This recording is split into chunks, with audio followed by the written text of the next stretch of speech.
इस धरती में तुम जितना नम्र बनोगे उतना तुम परमेश्वर में अनेक जगहों में अधिकारी बन जाओगे। क्या हो जाओगे? अधिकारी।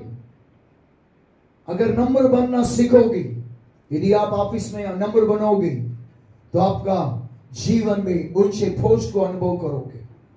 अगर आप जीवन में नम्रता में रहोगे तो बारूत्री घर से खुद के घर में जाओगे। अगर आप नम्र रहोगे कंपनियों में, ऑफिस में, आप परमानेंट हो जाओगे।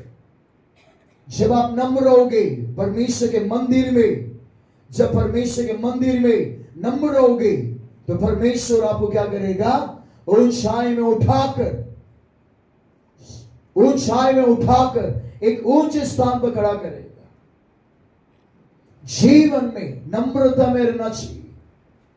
इस धरती में चाहे आप कितना भी धन संपत्ति कमाए, कितना भी धन संपत्ति आए, लेकिन जीवन में कभी घमंड को जगह नहीं देना चाहिए। क्योंकि वचन में कहता कि नीति वचन लिखा हुआ 18 अध्याय 12 वचन में कहता कि नीति वचन लिखा हुआ 18 अध्याय 12 वचन में कहता कि एक व्यक्ति नाश होने से पहले, एक व्यक्ति गिरने से पहले क्या जाता है? नाश होने से पहले एक व्यक्ति के जीवन में, मनुष्य के मन में घमंड आता। जीवन में आप घमंड करोगे, आप गिर जाओगे। जिस दिन आप घमंड करोगे उस दिन तुम्हारा बर्बादी का समय प्रारंभ हो गया।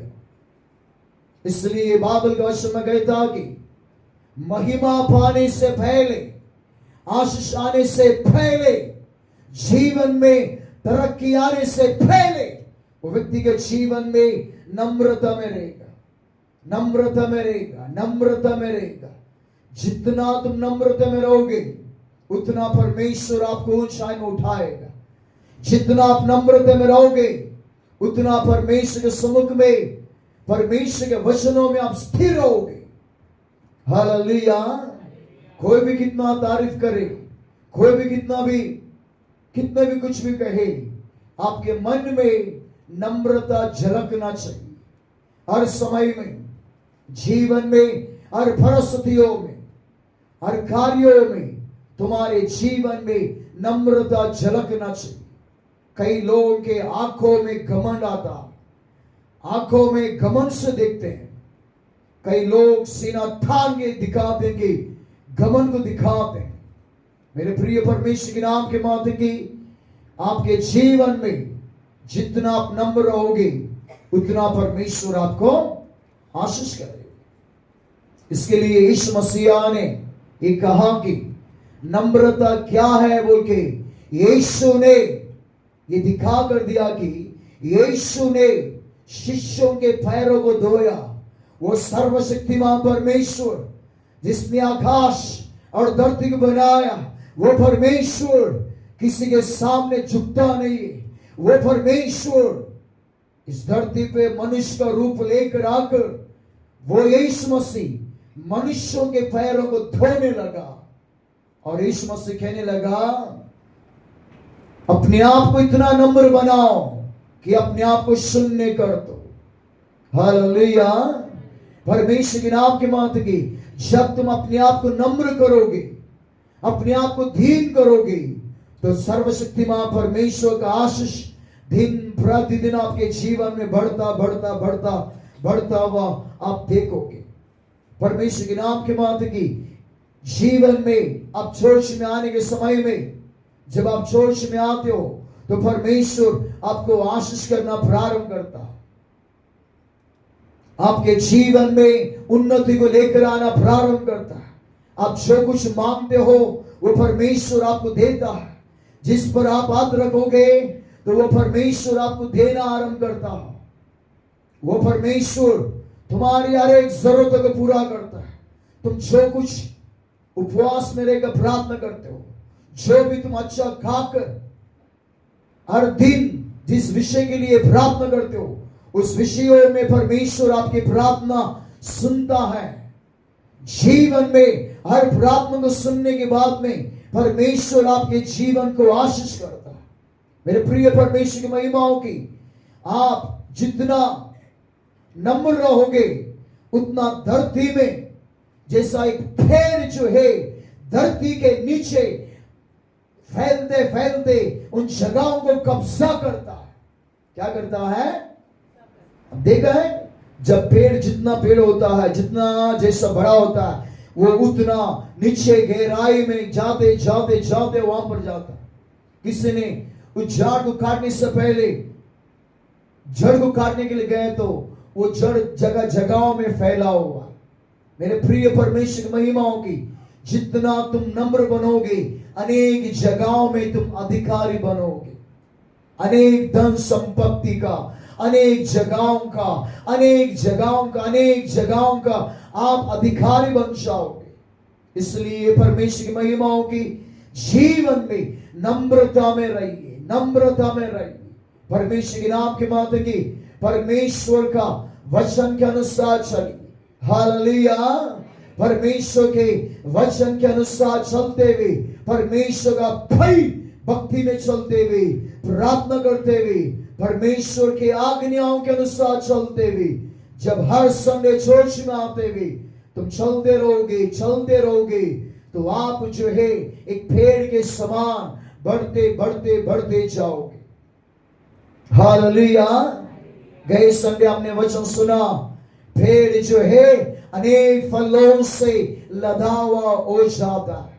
वो पेड़ अनेक जगहों से, अनेक कार्यों से फलवंतित होता है। इसका मतलब है कि फल, इसका मतलब है कि धन संपत्ति का फल, ओ अच्छे काम का फल, अच्छा बिजनेस का फल, अच्छा जमीन का फल, जमीन खरीदने के हिस्सा परमेश्वर मदद करेगा। अच्छा जमीन का फल, सोना चांदी दागिनाओं से भरा हुआ फल, परमेश्वर के नाम के माते की अनेक संपत्तियों का फलों से अब लदा हुआ हो रहेगा।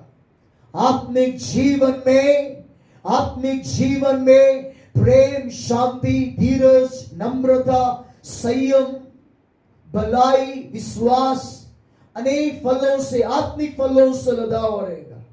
आत्मिक फलों से प्रार्थना का फल, दशमांश देने का फल, परमेश्वर के भय भक्ति में चलने का फल, अनेक फलों से, आत्मिक फलों से लदा हुआ रहेगा।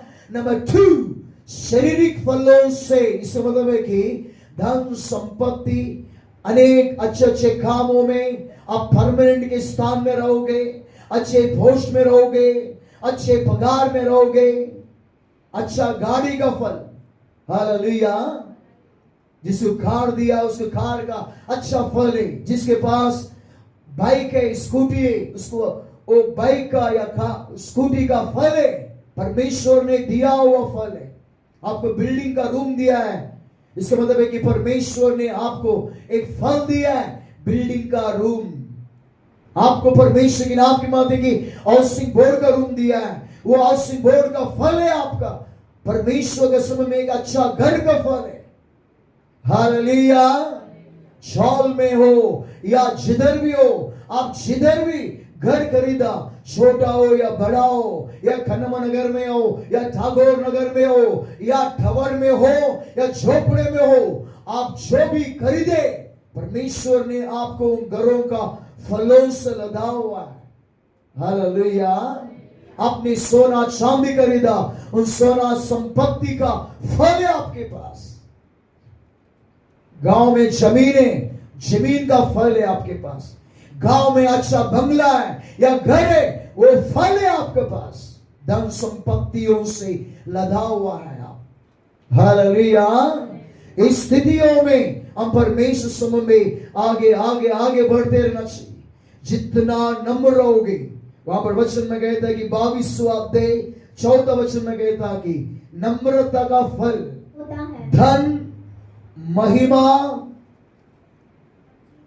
धन और महिमा और जीवन होता। जितना तुम नम्र रहोगे उतना क्या होगा आपके पास? धन संपत्ति मिलेगा। हालेलुया, कहेंगे हालेलुया, कहेंगे हालेलुया। किधर भी जाके रुबाबगिरी झाड़ने का काम मत कीजिए। इस धरती में अगर तुम नम्रता में रहोगे, जीवन में धन संपत्ति बढ़ेगा, घटेगा नहीं। वचन में कहता है कि जितना तुम नम्र रहोगे परमेश्वर धन देगा। हालेलुया, धन संपत्ति से तुम बढ़ेगा, धन संपत्तियों से परमेश्वर आपको आशीष करेगा। वचन में कहते हैं कि महिमा, इसका मतलब है कि जितना तुम नम्र रहोगे उतना आपका महिमा होगा, उतना आपका आदर सम्मान होगा। हालेलुया, कहेंगे हालेलुया। शादियों में बड़े बड़े जगहों में लोग कुर्सियां ढूंढने लगे, किसी ने नम्र व्यक्ति होकर नीचे जमीन में बैठा। हालेलुया।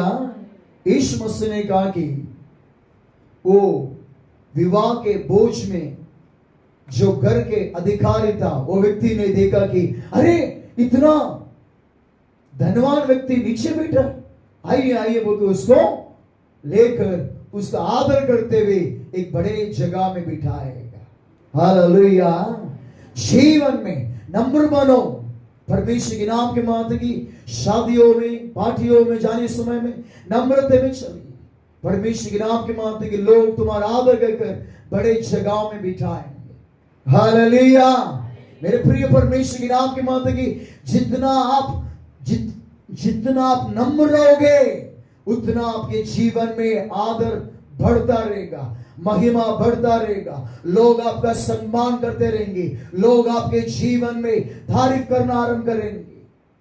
जितना नम्र रहोगे उतना आदर आपका होगा।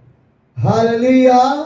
परमेश्वर के नाम के मात्र के जीवन जितना नम्र रहोगे उतना तुम्हारे शरीर में अष्टपुष्टता का जीवन रहेगा। क्या रहेगा? अरे बोलिए, अष्टपुष्टता का जीवन रहेगा।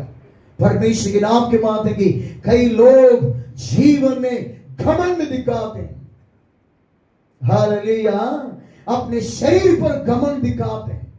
परमेश्वर के नाम के माध्यम की अपने शरीर पर घमंड दिखाने के कारण जीवन में कई लोग बीमार गिर गए, कई लोग समस्या में गिर गए, कई लोग विपत्तियों में गिर गए।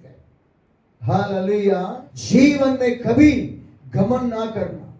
अगर तुम घमंड करोगे तो विपत्तियों में गिर सकते आप, आपका शरीर विपत्ति में गिरे। कई लोग घमंड करते करते जीवन में विपत्ति आ गई। इसके लिए वचन में कहता है कि जो व्यक्ति धन्य है वो व्यक्ति नम्र है। नम्र रहोगे तो धन संपत्ति मिलेगा, नम्र रहोगे तो आपके जीवन में आदर सम्मान मिलेगा। नंबर 3, जब तुम नम्र रहोगे तो आपके जीवन में आरोग्यवान मिलेगा, बलवान हो जाओगे।